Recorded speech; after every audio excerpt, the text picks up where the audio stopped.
Имаше хора, които искаха да обясня калориен дефицит по-подробно. Сега ще ви го кажа максимално просто.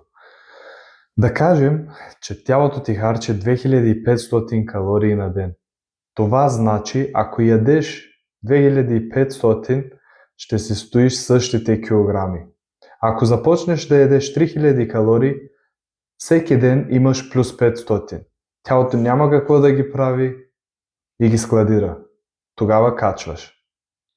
Ако обаче ядеш 2000 калории, вече си на минус 500, тялото трябва да вземе енергия от запасите си и започваш да сваляш. Сега ще ви покажа нещо важно. Ще сложа две снимки на екрана. И двете са по около 1000 калории, но от едната ще огладнееш бързо, от другата ще се сит задълго. Това е разликата. Не е само колко ядеш, а и какво избираш в рамките на тези калории.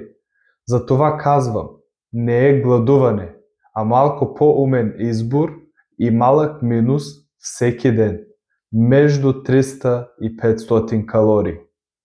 Ако имаме всеки ден малко минус, след месец става голяма разлика. Това е дефицит. И пак да кажа, не сме качили килограмите вчера, няма да ги свалим до утре.